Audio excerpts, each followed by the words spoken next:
வருடம் தொடங்கி அரை ஆண்டு நாம் முடிக்கப் போகிறோம். இன்னும் 2 நாட்களிலே பாருங்கள், இந்த 6 மாதம் எவ்வளவு வேகமாய் ஓடிக்கொண்டிருக்கிறது. ஆனால் நாம் எப்படி ஓடிக்கொண்டிருக்கிறோம்? கர்த்தருக்குள், இயேசு கிறிஸ்துவுக்குள், கிறிஸ்துவ வாழ்க்கை விசுவாசத்திற்குள் நம்முடைய ஓட்டங்கள் எப்படியாய் இருக்கிறது? உண்மையாகவே கர்த்தர் நல்லவராகவே இருக்கிறதுனால தான் நீங்களும் நானும் ஜீவனோடு இங்கே இருக்கிறோம். இல்லையா? ஒருவேளை அவர் முகத்தை அந்த பக்கம் திருப்பி கொண்டிருப்பார் என்றால் நீங்களும் நான் இங்கே உட்கார்ந்திருக்க முடியாது. இரவும் பகலும் நம் மீது கண்களை வைத்து கொண்டு நம்மை பாதுகாத்து கொண்டிருக்கிற ஒரே தேவன் நம்முடைய ஆண்டவராகிய இயேசு கிறிஸ்து ஒருவர் மாத்திரம்தான். ஆமென். ஹல்லேலூயா. இந்த நாளிலும் கூட உங்களோட நான் தேவனுடைய வார்த்தைக்குள் தேவனுக்கு நான் நன்றி செலுத்துகிறேன். நாம் எடுத்தவர்கள் நாம் வாசிக்கலாம். நீதிமொழிகளின் புஸ்தகம் 18ஆம் அதிகாரத்தை நாம் திருப்பிக் கொள்வோம். அதில் 10ஆம் வசனத்தை நாம் வாசிக்கலாம். கர்த்தரின் நாமம் பலத்த துருகம், நீதிமான்கள் அதற்குள் ஓடி சுகமாய். வசனம் வாசிக்கும் போது தயவு செய்து உங்களுக்கு நாங்கள் சொல்லி கொடுக்குறோம். நல்ல கம்பீரமாகவும் சத்தத்தோடு மைக் இருந்தாலும் சரி. எப்படின்னா, ஒரு சுவிசேஷ ஊழியம் பண்ணும்போது முதலாவது நம்முடைய தொண்டை தான் தேவை. இன்றைக்கி எனக்கு நிறைய பேர் ஊழியத்தில் வெளியே கூப்பிட்றாங்கன்னா என்னுடைய தொண்டைக்காக தான் கூப்பிட்றாங்க. ஆமென். ஹல்லேலூயா. ஃபஸ்ட்டெல்லாம் மைக்கே இல்லை, தெருமொழிலெல்லாம் கத்துவோம் நாங்கள். அப்படி கத்தி தொண்டைக்கு, ஏன்னா சத்தம் அதுதான் ஒரு சுவிசேஷத்தை நம்ம சொல்கிறதுக்குரிய ஒரு கருவி. ஆகவே எனக்குன்னு இல்லை, எந்த ஊழியக்காரங்க வசனத்தை வாசிங்கன்னு சொன்னால் நல்ல சத்தமாக வாசிங்க. மைக் இல்லைனாலும் அந்த சத்தம் எப்படின்னா அப்படியே கிழிச்சின்னு வரணும், தடைகளை எல்லாம் உடைச்சின்னு வரணும் உங்கள் சத்தம். ஆமென். ஹல்லேலூயா. வாசிங்க மறுபடியும். கர்த்தரின் நாமம் பலத்த துருகம், நீதிமான் அதற்குள் ஓடி சுகமாயிருப்பான். ஆமென். ஹல்லேலூயா. நாம் கண்களை மூடி இந்த வார்த்தைக்காக தேவனை நாம் துதிப்போம். சத்தியத்தை அறிவீர்கள், சத்தியம் உங்களை விடுதலையாக்கும். உண்மையாகவே கர்த்தர் இந்த 6 மாதமாக வழி நடத்து காரிருளே நடக்கையிலே தீபமாக வழி நடத்து. ஆம் தகப்பனே, நன்றியோடு துதிக்கிறோம்.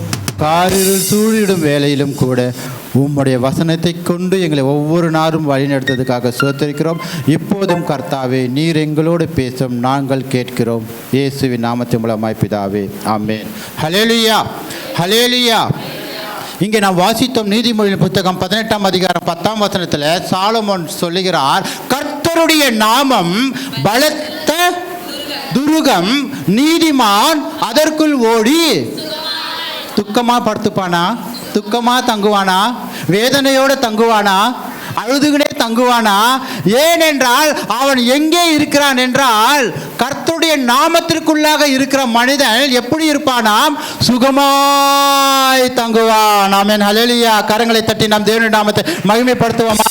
இந்த 6 மாதம் முழுவதும் தேவனுடைய நாமத்திற்குள் நீங்களும் நாடும் அடங்கி இருக்கிறதுனால தான் இந்நாள் வரை நாம் சுகத்தோடு வாழ்ந்து கொண்டிருக்கிறோம். ஹல்லேலூயா.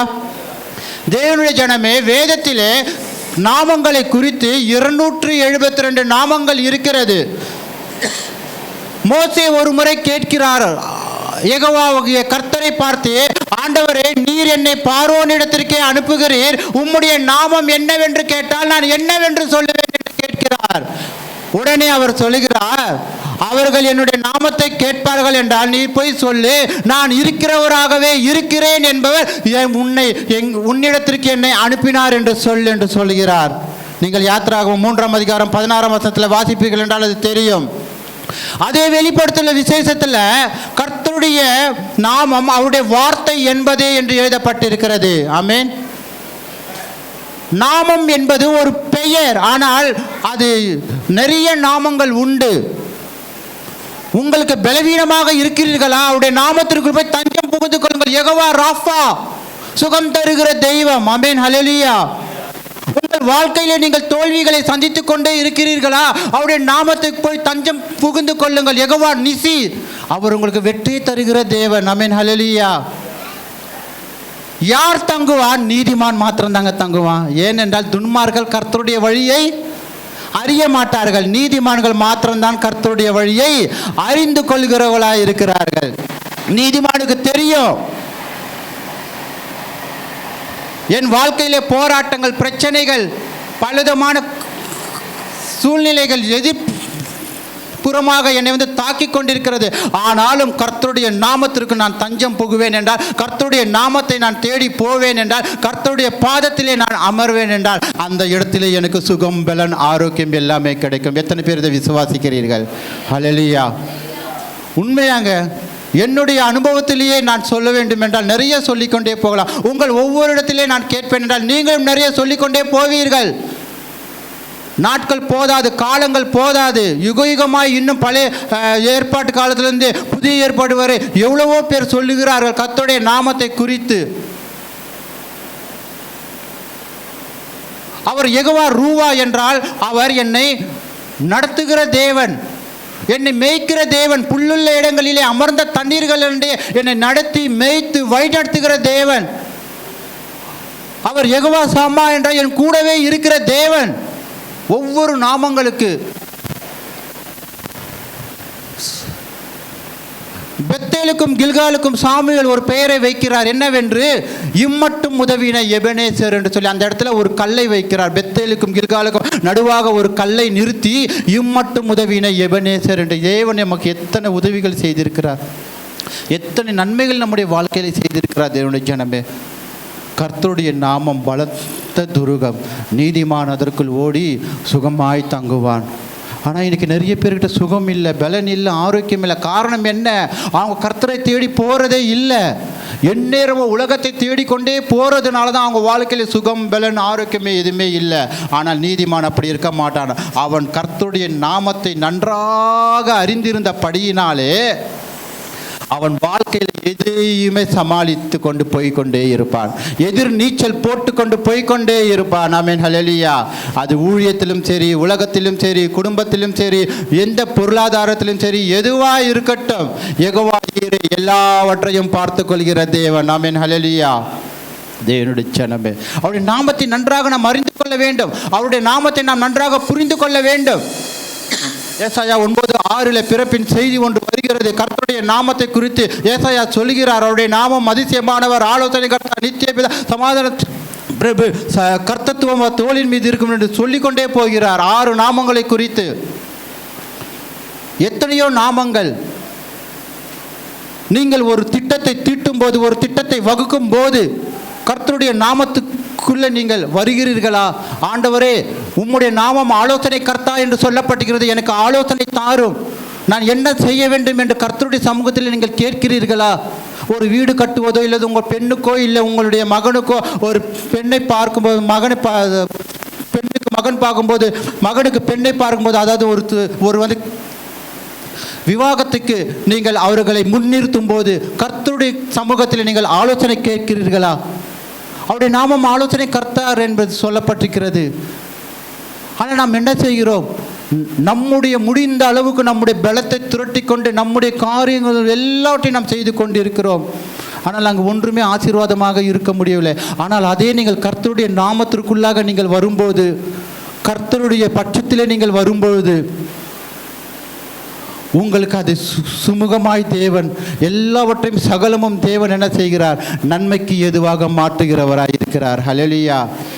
நான் ரட்சிக்கப்பட்டிருக்கிறேன். கர்த்தர் இயேசுனா எனக்கு என்ன தெரியும்? கர்த்தர்னா எனக்கு என்ன தெரியும்? இம்மானுவேல்னா எனக்கு என்ன தெரியும்? எல்லாமே தெரியும். ஆனால் ஒன்றுமே தெரியாத மாதிரி தான் இருப்பாங்க. ஆமென். ஒன்றுமே தெரியாத மாதிரி இருப்பாங்க. அவருடைய நாமத்தை நாம் அறிந்து கொள்ளணும்னா இன்னும் அவரிடத்தில் என்ன செய்யணும்? கிட்டி சேர்ந்துக்கிட்டே இருக்கணும். ஆமென். இன்னும் உம்மை அறியணுமே, இன்னும் உம்மை அறியணுமே, உந்தன் கிட்டே சேரணுமே, நான் இன்னும் கிட்டே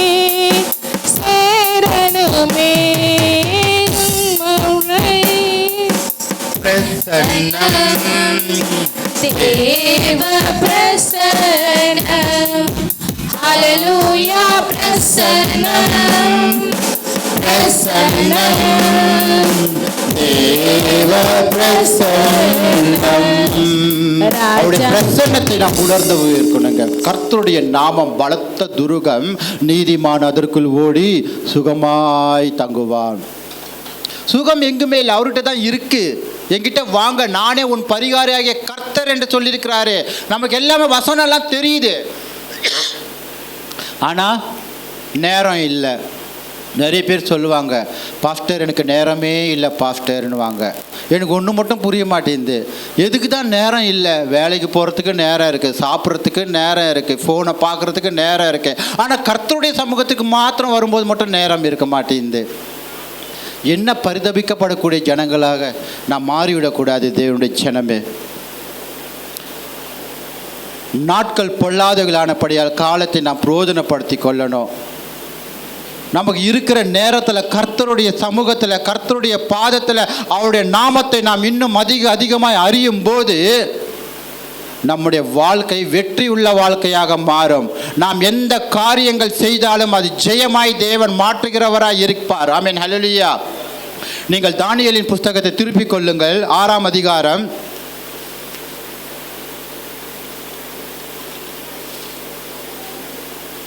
கடைசி வசனத்தை வாசிங்க. தரியுவின் ராஜ்யபார காலத்திலும் பெர்சியனாகிய கோரேசுடைய ராஜ்யபார காலத்திலும் தானியேலின் காரியம் ஜெயமாயிருந்தது. தானியேல், அங்கு இருந்த ராஜாக்கள் மிகவும் கொடூரமானவர்கள், பயங்கர விதமான சட்டங்களை கொண்டு வந்தார்கள். இந்த வசனத்தை வாசிக்கும் போது அந்த தானியேல் என்கிற இடத்திலே உங்கள் பெயரை வைத்து வாசிப்பீர்கள் என்றால் இன்னும் நன்றாக இருக்கும். வாசிங்க, யாராவது ஒருத்தர் வாசிக்கிறவங்க அவங்க பெயரை வைத்து வாசிங்க. அது எவ்வளவு உங்களுக்கு ஒரு ஆசீர்வாதமாக இருக்கும் என்று பாருங்க. ராஜா தரியுவின் ராஜ்யபார காலத்திலும் பெர்சியனாகிய கோரேசுடைய ராஜ்யபார காலத்திலும் ஜானுடைய காரியம் ஜெயமாயிருந்தது. ஆமென், ஹல்லேலூயா, ஹல்லேலூயா. இன்னும் இது இன்னொரு விதமாக வாசிப்புகள் என்றால், தரியுவின் ராஜ்யபார காலத்திலும், முன்னாள் சிஎம்மாக இருந்த ஸ்டாலின் காலத்திலும், இப்போது இருக்கிற விஜய் இந்த காலத்திலும் ரூபனின் காரியம் ஜெயமாயிருந்தது. கரங்களை தட்டி நாம் தேவனுடைய நாமத்தை மகிமைப்படுத்துவோமா? ஹல்லேலூயா. யார் வந்தாலும் சரிங்க, நடத்துகிறவர் யார்? சர்வ வல்லமையுள்ள தேவன். இந்த ஆட்சி இப்படி வருமா, அந்த ஆட்சி, யாருமே கொடுத்து நாம் கவலைப்பட தேவையில்லை, கலங்க தேவையில்லை. யெகோவா ஈரே எல்லாவற்றையும் பார்த்து கொள்கிற தேவன் அவர். 6 மாதத்தை நம்மை கடக்க பண்ணின தேவன் இன்னும் 6 மாதத்தை நம்ம கடக்க பண்ண மாட்டாரோ? வருகிற புதிய ஆண்டிலே நாம் நம்மை பிரேசிக்க மாட்டாரோ? இந்த தேவன் என்றென்றைக்கும் சதா காலமும் நம்முடைய தேவன். மரண பரியந்தம் வரை அவர் நம்ம நடத்துகிற தேவனாக. வசனத்தை பிடித்து கொண்டு, வசனத்தை சொல்லிக்கொண்டு ஒவ்வொரு நாளும் அவருடைய நாமத்தை நாம் சொல்லிக்கொண்டே துதித்து கொண்டே அவருடைய நாமத்தை அறிந்தவர்களாக நாம் மாறும்போது என்ன ஒரு ஆனந்தம் தெரியுமாங்க. நான் கூட வண்டி ஓட்டும் போதெல்லாம் வசனத்தை நினச்சினே இருப்பேன், ஏதாவது பாடிக்கினே இருப்பேன். எதிரில் வரவங்களாம் என்னை பைத்தியக்காரன் போகிற மாதிரி தான் சொல்லுவாங்க. பரவாயில்ல, ஆமென், ஹல்லேலூயா. கிறிஸ்துவுக்கு நான் பைத்தியக்காரனாகவே இருக்கிறதே நான் பாக்கியவான் தான். அப்படி தான் நான் நினச்சின்னு இருக்கேன். இன்றைக்கி உலகத்தை அவன் என்னவோ பாடின்னு போகிறான், என்னவோ புலம்பின்னு போகிறான்.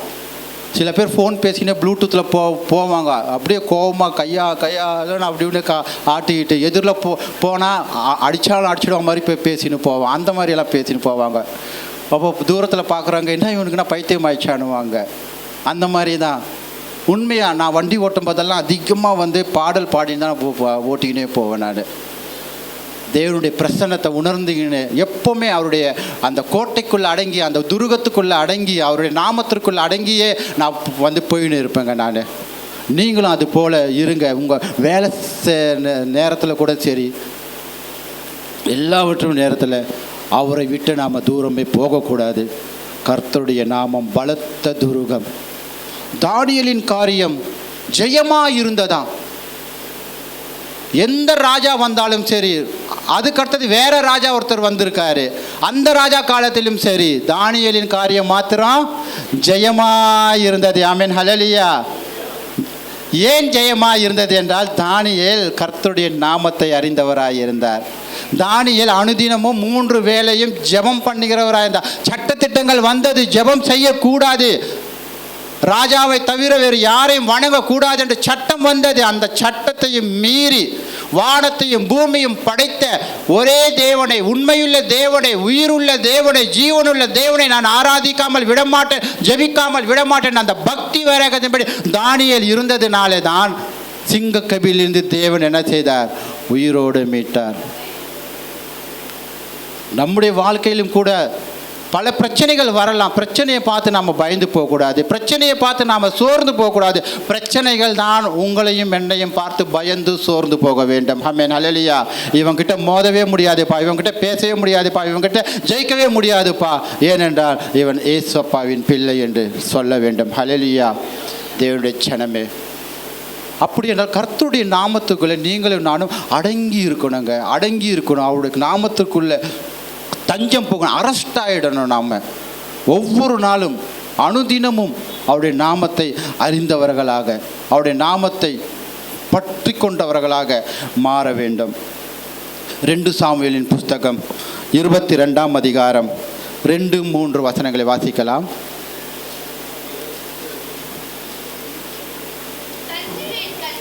கர்த்தர் என் கன்மலையும் என் கோட்டையும் என் இரட்சகருமானவர், தேவன் நான் நம்பியிருக்கிற துர்கமும் என் கேடகமும் என் இரட்சணிய கொம்பும் என் உயர்ந்த அடைக்கலமும் என் புகலிடமும் என் இரட்சகருமானவர், என்னை வல்லடைக்கு நீங்களாக்கி ரட்சிக்கிறவர் அவரே.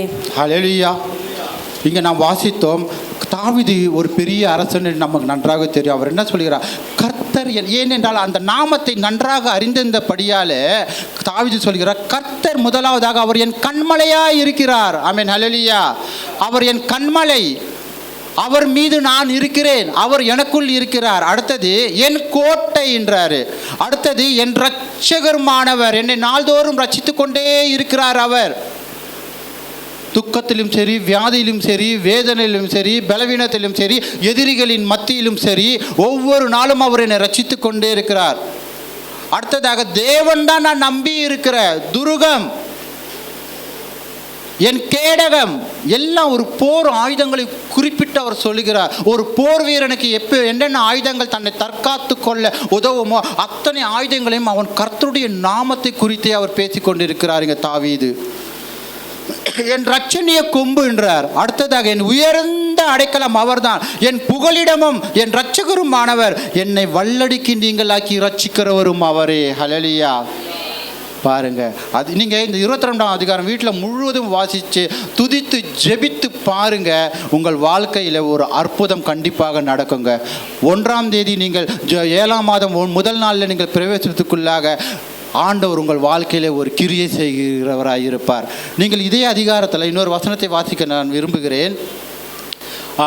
30வது வசனத்தை வாசிங்க. உம்மாலே நான் ஒரு சேனைக்குள் பாய்ந்து போவேன், என் தேவனாலே ஒரு மதிலை தாண்டுவேன். அவர் யாரையும் நம்பல தாவீது. அரச பலம் இருந்தது, ஆள் பலம் இருந்தது, போர் பலம் இருந்தது, எல்லா பலமும் இருந்தாலும் அவர் எல்லாமே கர்த்தரை தான் அவர் சார்ந்திருந்தார்.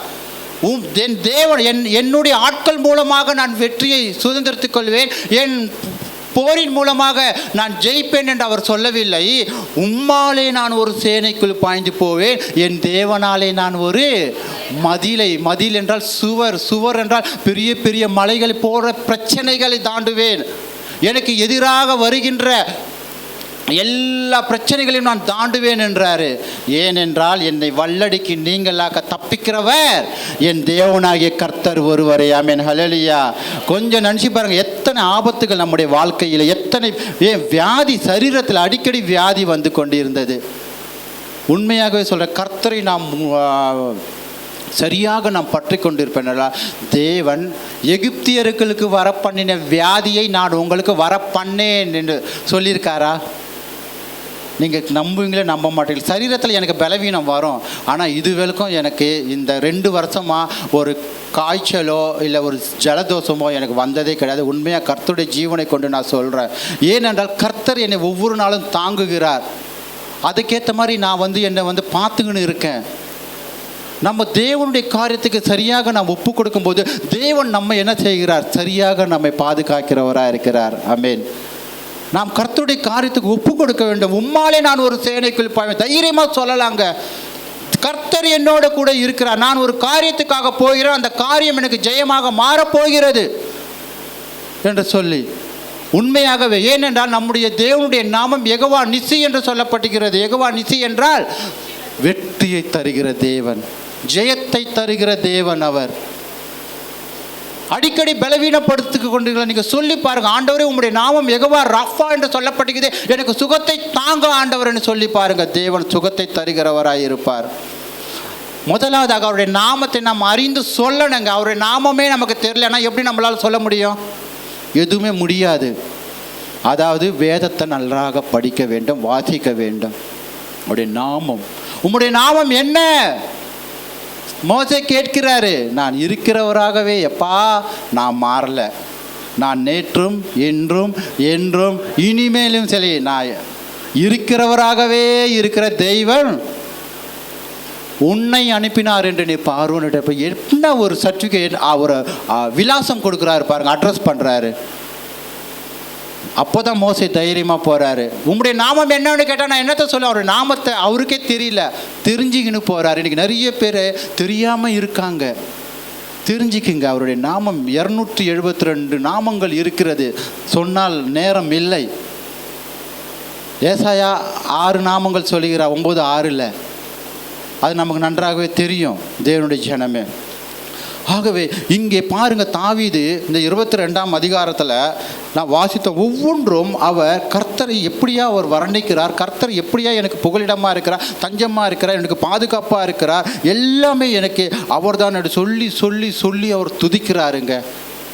துதிக்கிற வேலையிலே தான் நமக்கு என்ன செய்கிறது, எல்லாவற்றுமே எல்லாமே நமக்கு கிடைக்கிறதா இருக்கிறது. ஆமீன். ஹல்லேலூயா, ஹல்லேலூயா. உற்சாகமாக இருக்கீங்களா? தேவனின் நாமத்திற்கே, தேவனின் நாமத்திற்கே, தேவனின் நாமத்திற்கே உன்னதரே, தேவனின் நாமத்திற்கே, தேவனின் நாமத்திற்கே, தேவனின் நாமத்திற்கே உன்னதரே, தேவனின் நாமம் பலத்த கோட்டையிலுமா, நீதிமான் வாழ்வு சுகம் அங்கே, தேவனின் நாமம் அவர் பலத்த கோட்டை, பலத்த கோட்டை, நீதிமான் வாழ்வு சுகம் அங்கே. நீதிமானுடைய வாழ்வு எங்கே? அவருடைய பலத்த கோட்டைக்குள், அவருடைய பலத்த துருகத்துக்குள், அவருடைய நாமத்துக்குள்ளதான் சுகம் அங்கே. இந்த உணர்ந்து பாடும்போது ஒரு அபிஷேகம், ஒரு ஆவிக்குரிய வல்லமை நமக்கு வருகிறது தெரியுமா? நான் வீட்டில் எல்லாம் இந்த பாட்டல் அடிக்கடி நான் பாடுறது. நான் இந்த பாடல் சொல்லி ஞாபகம் வருது. ஒரு சின்ன ஒரு ஆலோசனை, ஆராதனை பண்ணும்போது எல்லாருக்கும் தெரிஞ்ச பாட்டு பாண்டிங்கன்னா அவங்களும் நம்மளும் கூட சேர்ந்து பாடுவாங்க. புது பாட்டு பாடுறது நான் தப்புன்னு சொல்ல வரல. பாடும்போது ஏதோ ஒரு ஸ்பெஷல் சாங்ஸு காணிக்க பாட்டு பாடுற மாதிரி போயிடுது. நீங்கள் மட்டும்தான் என்ன தான் எல்இடியில் லிரிக்ஸ் இருந்தாலும், வார்த்தைகள் இருந்தாலும், ஆனால் அதோடைய ராகம் அவங்களுக்கு தெரிய மாட்டேங்குது. முடிந்த அளவு சபையில் என்னென்ன பாட்டு பாடுறோங்கன்னா அந்த பாட்டு பாடினீங்கன்னா ஆராதனைக்கு மிகவும் பிரயோஜனமாக இருக்கும். ஏன்னா நீங்கள் பாடுற பாட்டு சிலது எனக்கே தெரிய மாட்டேங்குது, அதுக்காக தான் சொல்கிறேன். ஹல்லேலூயா. ஏன்னா ஆராதனை என்பது எல்லோரும் கூடி சேர்ந்து பாடுவது, கர்த்தரை எல்லோரும் கூடி சேர்ந்து மகிமைப்படுத்துவது தான் ஆராதனை. தனியாக பாடுறது அது ஆராதனை கிடையாது. தனி பாடலே அல்லது காணிக்கை பாடலை போய் அடங்கிடும் அது. ஆமென். ஹல்லேலூயா. ஆகவே நீங்கள் அதை கொஞ்சம் சரிப்படுத்தி கொண்டால் நன்றாக இருக்கும்.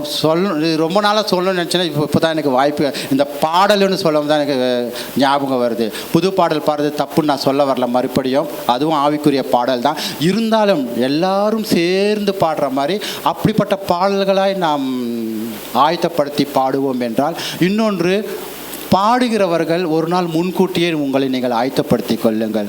அந்த இடத்திலே தேவனுடைய அபிஷேகம் உங்களுக்கு கிரியை செய்கிறதா இருக்கும். ஆமென். ஹல்லேலூயா. ஆயத்தம் இல்லாமல் நம்ம வந்து பாடும்போது அந்த ஏதோ 2 கை தட்டி தாளம் வர மாதிரி அந்த மாதிரி சத்தம் தான் இருக்கும். ஆகவே ஆயத்தத்தோடு யார் யார் பாடுறீங்கன்னு கேட்டு அந்த ஒரு குரூப்பாக இருந்து பாடினீங்கன்னா கர்த்தருடைய அபிஷேகம், அவருடைய வல்லமை எல்லாம் அப்படியே முன்மாறி பின்மாறியாக தேவன் நம்ம பொழிய பண்ணுகிறார் இருக்கிறார். ஆகவே அதை நாம் சரிப்படுத்திக் கொள்வோம். தேவன் தாமே உங்களை ஆசீர்வதிப்பாராக. அடுத்ததாக சங்கீதங்களின் புஸ்தகம் 18ஆம் அதிகாரம் முதல் 2 வசனத்தை நாம் வாசிக்கலாம். நாம் நேரமாகிறது, நான் முடித்து விடுகிறேன். என் பலனாகிய கர்த்தாவே, என் பலனாகிய கர்த்தாவே, உம்மில் அன்பு கூறுவேன். உம்மில் அன்பு கூறுவேன். கர்த்தர் என் கன்மலையும், கர்த்தர் என் கன்மலையும், என் கோட்டையும், என் கோட்டையும், என் இரட்சகரும், என் தேவனும், நான் நம்பியிருக்கிற என் துருகமும், என் கேடகமும், என் இரட்சணிய கொம்பும், என் இரட்சணிய கொம்பும், என் உயர்ந்த அடைக்கலமாய் இருக்கிறார். இது நம்ம வாசித்தோம் இல்லையா? அந்த 2 சாமுவேல் 22ஆம் அதிகாரத்தில் அதுலேருந்து தான் அந்த வசனமும் இங்கே அடங்கி இருக்கு. இங்கே முதல் வசனத்தில் என் பலனாகிய கர்த்தாவே என்றாரு, என் பலன் என்றார் அவர். அப்போது நமக்கு பலன் வேண்டும் என்றால் நாம் யாரை நோக்கி பார்க்க வேண்டும்? யார்கிட்ட கேட்கணும்? ஜிம்மில் போயிட்டு ட்ரைனிங் மாஸ்டர்கிட்ட போய் எனக்கு பலன் வேணும்னு நம்ம போய் கேட்க முடியுமா? எனக்கு நல்ல ப்ரூஸ்லி மாதிரி எனக்கு பாடி ஃபில்டர் ஆகணும்னு சொல்லிட்டு கேட்க முடியுமா? அந்த பலன் நான் சொல்லலை, உன்னதத்திற்குரிய பலன். ஆமென், ஹல்லேலூயா. உன்னதத்திற்குள்ள பரத்திலிருந்து வருகிற பலன். அந்த பலன் நமக்கு வந்ததுன்னா அப்படியே ஃபயராக அனலாக மாறிடுவோம் நாம். ஆமென், ஹல்லேலூயா. ஒரு நெருப்பு முன்னாடி எந்த பூச்சியும் வந்து நெருங்காது, அப்படி சாம்பல் ஆகிடும். அது போல தான் பிரச்சனைகள் நம்மை ஆட்கொள்ளும் போது அது சாம்பலாக பஸ்பமாக மாறிவிடுகிறதாய் மாறும். நமக்குள்ள அனல் இல்லாததுனால தான் பிரச்சனைகளை உங்களால் எதிர்த்து கொள்ள முடியலை. என் பலனாகிய கர்த்தாவே, நான் உம்மில் அன்பு கூறுகிறேன் என்றாரு, அன்பு கூறுவேன் என்றாரு தாவீது. என் பலனாகிய கர்த்தாவே, உம்மில் நான் அன்பு கூறுவேன். பாருங்க, ஆண்டவர் மீது எத்தனை பேர் நான் அன்பாக இருக்கிறோம்? உண்மையாகவே ஆண்டவரத்தில் அன்பு கூறுகிறோமா நாம்? இது குறித்து நான் ஒரு பிரசங்கமே நான் எடுத்திருக்கிறேன். உன் தேவனாகிய கர்த்தரிடத்தில் முழு இருதயத்தோடு, முழு பலத்தோடு, முழு ஆத்துமாவோட அன்பு கூறுவாய்கள்னு சொல்லிட்டு ஒரு முறை நான் பேசியிருக்கேன். முழு அன்பு கூற வேண்டும் கர்த்தரிடத்தில். எப்படி ஒரு கணவன் மனைவியின் இடத்திலும், மனைவி கணவன் இடத்திலும், பெற்றோர்கள் பிள்ளைகளின் இடத்திலும், பிள்ளைகள் பெற்றோரிடத்தில் எப்படி முழு அன்பை காட்டுகிறார்களோ அதுபோல தேவனிடத்தில் நான் அன்பாக இருக்க வேண்டும். ஏனென்றால் தேவன் அன்பாகவே இருக்கிறார் என்று வேதவசனம் சொல்லுகிறது. ஆனால் நம்ம சில நேரத்தில் தேவன்கிட்ட அன்பு காட்டுறதுல வெறுப்பை தான் காட்டின்னு இருக்கோம். ஆனால் தேவன் வெறுப்பை காட்ட ஆரம்பித்தால் நீங்களும் நானும் இருக்க முடியாது. இமை பொழுது நான் உன்னை கைவிட்டாலும் உருக்கமான இரக்கங்களால் நான் உன்னை சேர்த்து கொள்கிறேன் என்று ஆண்டவர் சொல்லுகிறார். அதுக்காக ஆண்டவர் அடிக்கடி நம்மளை சேர்த்துப்பாரு, தப்பு பண்ணால் நம்மளை அடிக்கடி சேர்த்துப்பாருன்ட்டு நிர்விசாரமாக இருந்துடாதீங்க தயவு செய்து. நாம் நீதிமான்கள் ஆகிறதுக்கு முன்பதாக எல்லா அந்த பாவங்கள் எல்லாம் நமக்கு மன்னிக்கப்பட்டாயிட்டு ஞானத்தானம் எடுத்து நீதிமானாகிற பிறகு நாம் மறுபடியும் அந்த பாவத்தில் விழுவோம் என்றால் அந்த பாவத்திற்கு உண்டான கணக்கு நமக்காக வைக்கப்பட்டிருக்கிறது. நீங்களும் நானும் மறந்துவிட வேண்டாம். இன்றைக்கி நிறைய பேர் கிறிஸ்தவங்க அப்படி தான் தப்பு செஞ்ச ஆண்டவர் அவர் இரக்கத்தில் ஐஸ்வர்யம் உள்ள தேவன் மன்னிச்சிடுவார். நம்ம லேட்டாக போனால் அவர் பரவாயில்ல மன்னிச்சிடுவார். நம்ம ஆலயத்துக்கு போகலைனாலும் பரவாயில்ல மன்னிச்சிடுவார். அவர் இரக்கத்தில் ஐஸ்வர்யம் உள்ள தேவன். அவர் மன்னிக்கிற தயை பெருத்திருக்கிற தேவன். அவங்களுக்கு தேவையான வசனத்தை மட்டும் மனப்பாடம் பண்ணி வச்சுப்பாங்க. ஆமென், ஹல்லேலூயா. ஏன்னா நிறைய இடத்துல நான் பார்க்குறேன், ஏன்னா மிஞ்சின நீதிமான்களாக இருப்பாங்க. நீதிமான் ஓடி சுகமாய் தங்குவானா. இந்த மிஞ்சின நீதிமான் யார் தெரியுமா? நான் உங்களுக்கு ஒரே ஒரு உதாரணம் சொல்ல விரும்புகிறேன். ஒரு சபையில் நடந்த உண்மை தான் அது. எனக்கு திருமணம் ஆகலை அப்போன்னா ஒரு 2002 அது 5க்குள்ளே இருக்கும். அந்த சபையில் ஒரு வாலிப பையன் பெற்றெடுத்த தாயை பார்த்து சிஸ்டர்னு கூப்பிட்டு, எனக்கு இது எப்படியாவது கேட்கணும்னு நினச்சின்னு இருந்தேன். ஏன்ப்பா அவங்க உங்கள் அம்மா தானப்பான்னு கேட்டேன். அவன் ஆமான்னு சொல்ல இப்படி தலை தான் ஆட்டினான். இன்னும் அம்மாவை பார்த்து சிஸ்டர்னு கூப்பிட்ற அப்படின்னு சொன்னான். ஆமாம், ஆண்டவர் கூட அப்படி தானே கூப்பிட்டாரு அவங்க அம்மாவனார். இதுக்கு பேர் தான் மிஞ்சின நீதிமான். ஆமென், ஹல்லேலூயா. அப்போ நான் கேட்டேன், அப்போ நாளைக்கு உனக்கு கல்யாணம் பண்ணனா உன் ஒய்ஃபை நீ எப்படி கூப்பிடுன்னு கேட்டேன். நான் கொஞ்சம் நக்கலாக கேட்க ஆரம்பிச்சிட்டேன். உடனே அவன் அதுக்கேற்ற மாதிரி ஒரு வசனம் சொன்னான். 1 கொரிந்தியர் 7 முதல் வசனத்தில் சொன்ன பிறகு நான் அதோட கம்முன்னாயிட்டேன். வசனமும் ஒன்று சொன்னான். என்னன்னா, ஏன் அவங்க அம்மாவை வந்து சிஸ்டர்னு கூப்பிட்றதுக்கு, பரலோகத்தில் ஆணொன்றும் இல்லை பெண்ணொன்றும் இல்லை, யாரும் ஒன்றாக இருக்கிறார்கள் சமமாக இருக்கிறார்கள் சரி சரின்ட்டு கம்முன்னு போயிட்டேன் நான். ஆனால் ஆண்டுகள் போன பிறகு எனக்கு திருமணம் ஆகிவிட்டது. அதுக்கப்புறம் அவனுக்கு திருமணம் ஆகிறதுன்னு சொல்லி எனக்கு பத்திரிக்கை வைக்கல அவன். ஆனால் அவன் என்ன சொன்னான், நான் கல்யாணமே பண்ணிக்க மாட்டேன்னு சொல்லிட்டு அதுக்கு 1:7:1 சொன்னான். எதுக்கு நான் அதை சொல்ல வரேன்னா, மிஞ்சின நீதிமான்னா என்னன்னு சொல்ல வரேன் நான். அப்போ 7:1 சொல்லும் போது நான் கம்முன்னு சைலண்ட் ஆகிட்டு நான் வந்துட்டேன். நீங்கள் வீட்டில் போய் வேணால் படிச்சுக்குங்க, நான் வசனத்தெல்லாம் சொல்ல விரும்பலை.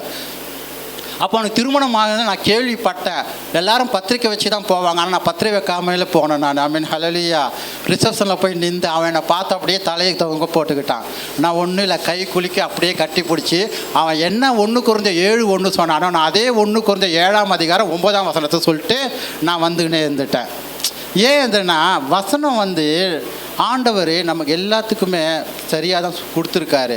ஆனால் நம்ம எப்படி பயன்படுத்தணும்? சில பேர் பயன்படுத்தாது. அதாவது முத்துக்களை வந்து பன்றிக்கிட்ட போட்டால் அது என்ன பண்ணுமா? அது முத்துன்னு தெரியாது, சேத்துல போட்டு பிறண்டு அது போல தான் இருக்குது. நீங்கள் ஆர்வமாக இருந்தீங்கன்னா 7ஆம் அதிகாரம் வீட்டில் போய் படித்து பாருங்கள்.